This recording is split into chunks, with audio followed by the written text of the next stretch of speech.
Welcome everyone of today's event, Mayor on the Spot by Fusion Halifax. Before we start today, I'd like to acknowledge that Halifax or Keep is located in Mi'kma'ki, the unceded and ancestral territory of Mi'kmaq people.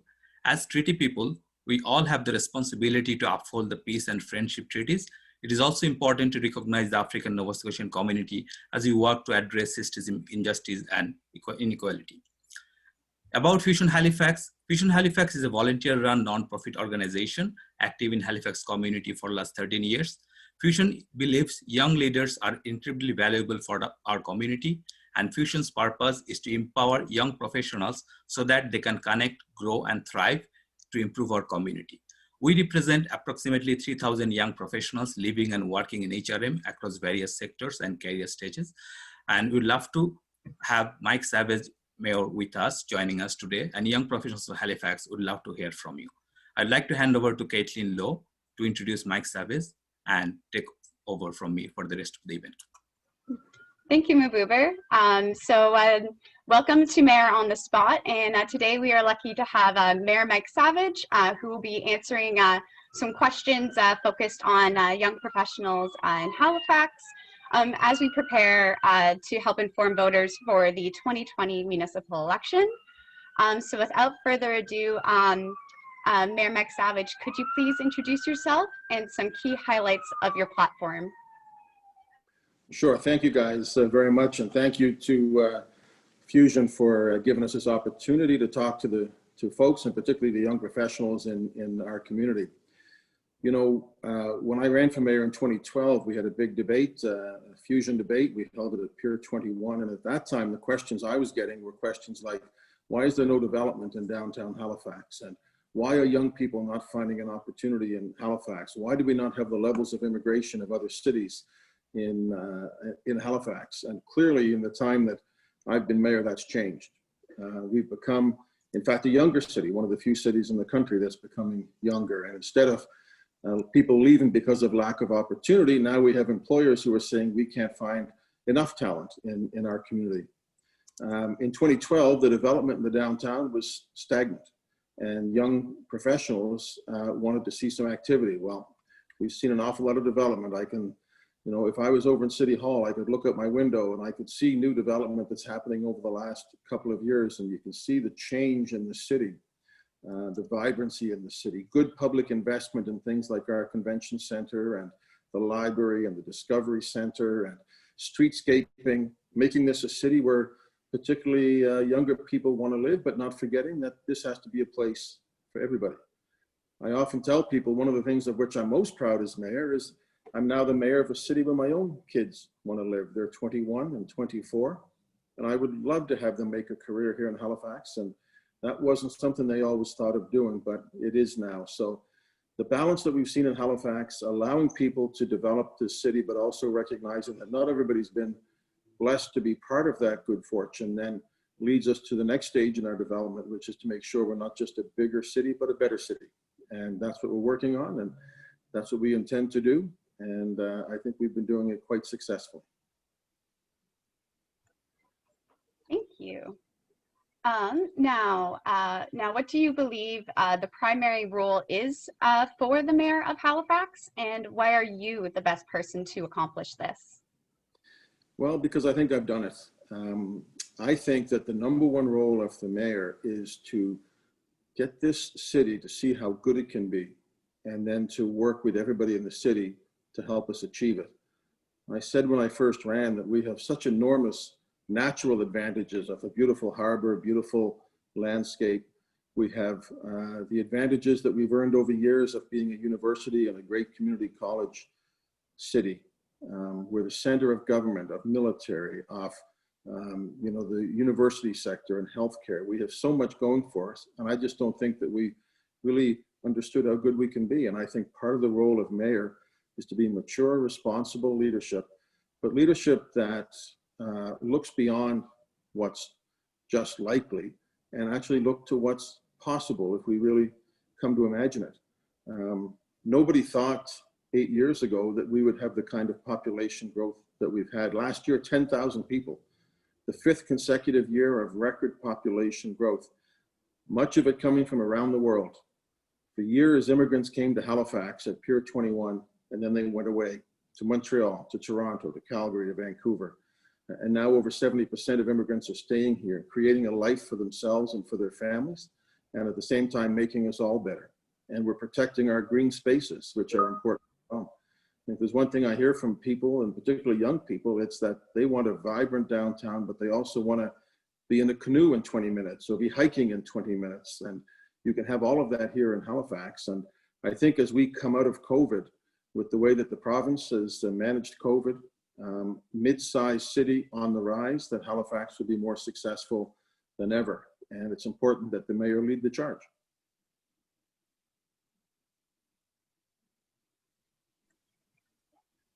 Okay, next question is, what do you think are the biggest opportunities as well as the challenges for the HRM over the next 5 years?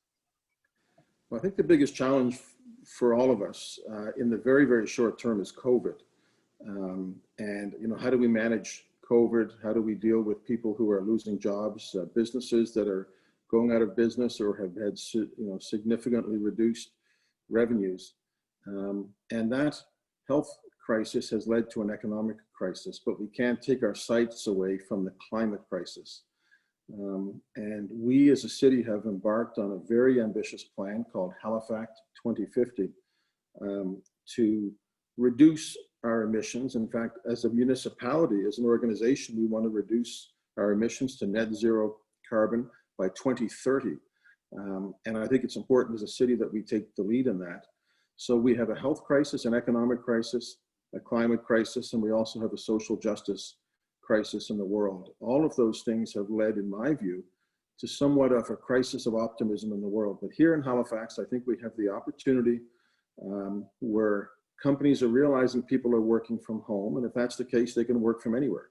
And you know that during COVID, just during COVID, 10 new companies made Halifax their home during COVID alone. And I think that the future of Halifax as a safe, inviting community that welcomes immigrants from around the world differentiates us from some of our southern neighbor cities and gives us the opportunity to be the kind of bright light of economic development that allows us to continue to grow and to create more opportunity for more people.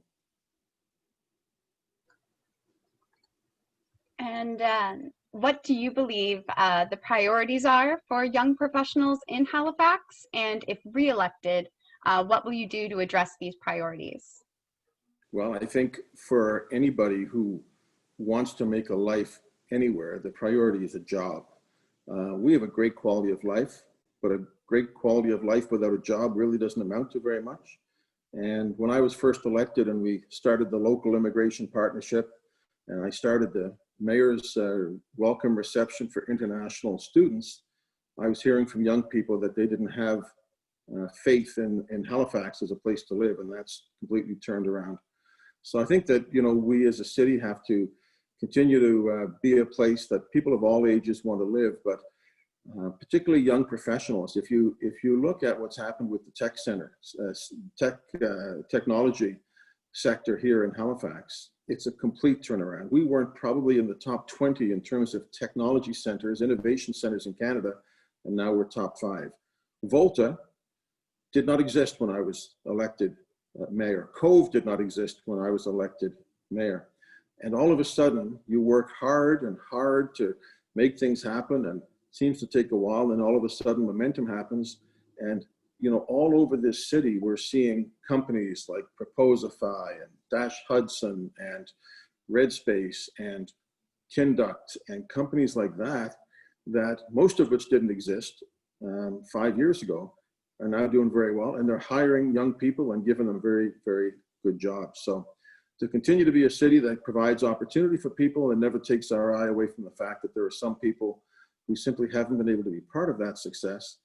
Housing, food security, transit are all really important, and we need to make sure that we never lose sight of the fact that there are some people that need a little bit of help so that they can have the same opportunities that the rest of us have. You've alluded to this a bit, but what are some of the main challenges that COVID-19 has raised for the HRM? And as mayor, how would you navigate the pandemic going forward? So while the problem with COVID is not just the health challenge, which, you know, I will tell you that earlier or late last week, I spoke to a city in Germany that wants to become a sort of a sister city with Halifax. And one of the first questions they asked me was, tell us about how you've managed COVID. How can it be that a province of 1 million people only has 2 or 3 active cases? So that's a very positive thing. And I do believe the future of Halifax will be enhanced by people who are going to say, either, if I'm going to go to school, I'm thinking of Halifax or let's say Florida, then Halifax all of a sudden looks a lot better and our wonderful institutions make it even more attractive. The challenge is that COVID has not been equally discriminatory. So while the Nova Scotia Liquor Commission sales are up, the bars are down. Sobeys is doing okay in Superstore, but the restaurants aren't. Resorts outside of Halifax have done okay because people have gone on staycations, but our hotels in the city have been, you know, wallowing in very low vacancy rates. So we all have to try to identify those areas where we can help. Clearly with the city, property tax is an issue. There are going to be some businesses that simply can't afford to pay their property tax, and we have to work with them to provide flexible terms to try to assist. I also think that when COVID first happened, we had a choice to make as a city. We had to let some people go. We had to tell a number of people that their jobs would not be there. But we also maintained essential services like transit and made sure that people who needed to get to work, essential workers, could continue to get to work. And you know, there's a cost that comes with that, and all major cities had to bear that. So we don't know the full impact. We don't know where we'll be next year. Nobody does on COVID. If you listen to President Trump, it'll be over yesterday, but most people don't believe that. This is going to take a while. And as a city, we have to continue to adjust, try to support the individuals and the businesses who are struggling in this city until we get through it. Okay, and for this question, I'd like to extend to 3 minutes for your response. But over the past year, there have been many calls for the HRM to respond to social and environmental issues, such as action against climate change, defunding the police, and addressing systemic racism for Black, Indigenous, and people of color. If elected, how will you engage with these and other issues, particularly in partnership with communities? So this is as I mentioned earlier, this is another crisis that we face, the social justice crisis. And most of the people in our city government and staff are white. We're getting better, but the simple fact is that most of us have to listen to voices. And I don't think that you can really address these issues until you put yourself, for example, in the shoes of a young Black person in Halifax who saw George Floyd murdered in Minneapolis, who saw Jacob Blake gunned down in Kenosha, and then shortly after that saw a young white person who had killed 2 people walking freely through the streets. You can't ignore that. And you can't say, that's them, it's not us. We have our history of systemic racism in our community. It's been proven in the courts. It's been proven in the education system. The Wortley report shows that we have our own inequities here in Halifax. At the same time, we have to understand the position of so many wonderful police officers, both Halifax Regional Police and RCMP, who I've seen, you know, kneel down on the streets to talk to kids, who've read to kids in the community centers, who take this very seriously. And what we need is mature, honest leadership that says, instead of pushing people off to the corners, let's try to deal with this in an honest way. And we've done that. So we have put forward a motion of council to say, let's look at the services that we provide through policing, and let's see if they're all being utilized most effectively. We can't take money out of policing and put it into mental health because we don't govern mental health, but we have a lot of social services in the municipality that can assist through library, through recreation, and through a whole host of other areas. the most important thing to me is we take it seriously, like we did with climate change. Halifax 2050, I would argue, is, if not the best municipal climate action plan in the country, it's one of the best. And that was council saying, we need to deal with this issue, and having unbelievably strong staff people who work with us and have developed a plan that I think stands up to any in the country. So, you know, on housing, similarly in housing, we have to recognize that we have a vacancy rate of 1% or less. And we as a city can't absent ourselves from our responsibility just because it's a provincial mandate. So we've taken a lot of steps in the last number of years on council to say that's part of our responsibility as well. To me, it's all part of not just being a bigger city as we go forward, but a better city and addressing the needs of all people. And if you had said to somebody 6, 7 years ago that we would actually have a department of diversity and inclusion in the city of Halifax, I don't think people would have believed you, but we do. It's vibrant, it's strong, and it's doing amazing work. And it's that combination of a dedicated council, strong staff, strong community partners that will see us create more opportunity for more people. Thank you. Just a question specific for yourself as a candidate. What have been your main accomplishments as mayor over the last 8 years? So I look at politics, it's been said that politics is the art of the possible. To me, that's true. But I believe in a type of politics that says we want individuals to succeed. So we want people to do well, individuals and businesses, but never lose sight of the bigger picture. So we've had one of the fastest growing cities in the country the last 5 or 6 years. We've been top 2 or 3 just about every year. And that wasn't something that people thought was possible. It's happening in Halifax now. So we are growing as a city. We've taken some tremendous, I think, very positive steps on the issues of diversity and inclusion. I take such great pride in walking down the streets of Halifax and hearing a language I don't even understand. That very seldom happened 10, 20 years ago. So I think that for me personally, we've become a really progressive city, but a city that is rewarding initiative and also recognizing that not everybody has equal access to that initiative, and we all have to put our shoulder to the wheel. And if we do that with the beauty of this city, with the dedication of this city, I think the sky's the limit. And I just have one last question for you. If you're reelected, what would be the 3 things that you would like to accomplish as mayor? Well, as I said before, when I was running in 2012, and I went to the Fusion debate, the chair of Fusion at the time now works for me in my office in policy and has been a big help in driving this agenda forward. So I've identified what I see as the big buckets of important work: people, place, and opportunity. People being the strength of the people in this community, successful businesses and individuals all working together. Place being the beauty of this community and making sure that we protect the natural environment, that we work on protecting the environment, that we can control ourselves, municipal operations, and work with community partners. And we've done a lot of, for example, protection of green spaces, which I think is very important, and it costs some money, but that's something that we need to do. If I go to Toronto, as I do all the time, as the marketer in chief, I talk about a beautiful downtown. I also talk about beautiful green spaces and complete communities, whether they be in Musquodoboit Harbor, Hubbards, or anywhere else. And the last one, and the big one, is opportunity and making sure that we can do more for more people. So housing is a huge priority. We've got a very ambitious transit plan that we're going to require the support of other orders of government to implement.